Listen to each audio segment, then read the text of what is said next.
بھی آپ کی طرف رہوں گی. خدائے لم یزل کا دست قدرت کی زبان تو ہے, یہی پیدا کرے غافل مغرور بے گما تو ہے. پرے ہے کیا میری خان سے منزل مسلمہ کی, ستارے جس کی گردے راہ ہوں وہ کارواں تو ہے. تمام تر حمد و ثنا اس ذات برک کے لیے ہے جس کے لمحات انوار و جلال و جمال سے قلوب اہل عرفان جلوہ گر ہیں, جس کے براہین ربوبیت ذرے ذرے میں اپنی تابش دکھا رہے ہیں, جس نے لوح و قلم کو سب سے پہلے تخلیق کیا, جس کا پہلا الہی اقرا تھا یعنی سام پڑھنے کا مطلب ہے اس میں جہالت کا گزر نہیں. سخر لکم ما فی الارض والسماوات کہہ کر انسان کو اس کائنات کا وارث بنایا اور دھرتی کے سینے پر بکھری ہوئی نعمت آئے دیش بہا کا مالک بنا دیا.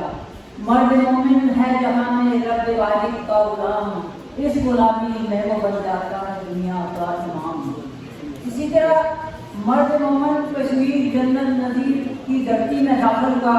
کشمیر کی دھرتی اس لحاظ سے قابل فخر ہے کہ یہ اولیاء اللہ کا مسکن رہی ہے.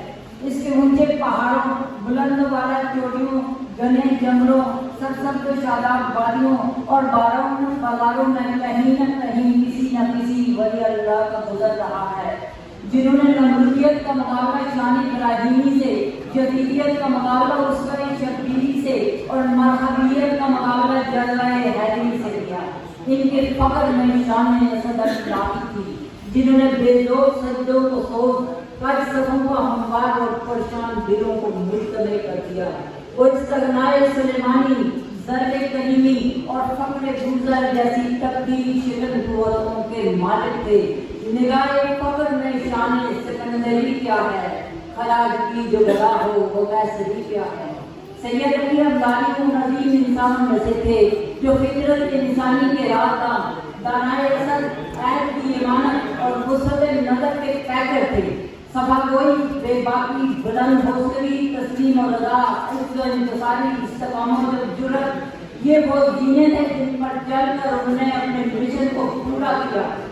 انہیں شامدان بانی مسلمانی اور سید علی ثانی بھی کہتے ہیں. ایران سے تعلق رکھنے والے یہ امیر کمیر شخصیت نہ بادشاہوں کی طرح چہانت گھاٹ پسند کرتے تھے اور نہ ان کی زندگی کٹے ہوئے درویش کی طرح تھی. یہ عام انسانوں کے فائدے کی بات کرتے تھے. شخصیت میں روبت جلال اور ابدیت کا گہرا احساس تھا.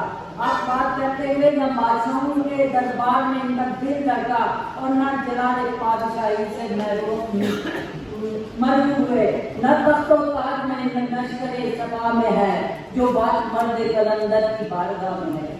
یہ 8ویں صدی ہجری میں کشمیر تشریف لائے اور اپنے جد امجد کے مشن کو سامنے رکھتے ہوئے نہ تلوار اٹھائی نہ سختی کی, بلکہ ارادے کی قوت, نیت کی سچائی, زبان کی مٹھاس اور عمل کی تاثیر سے 37,000 دلوں کو علم و عرفان اور شعور و عقائد سے مالا مال کر دیا.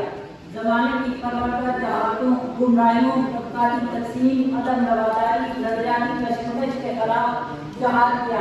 اہل کشمیر کو اپنے پاکیزہ کردار سے متاثر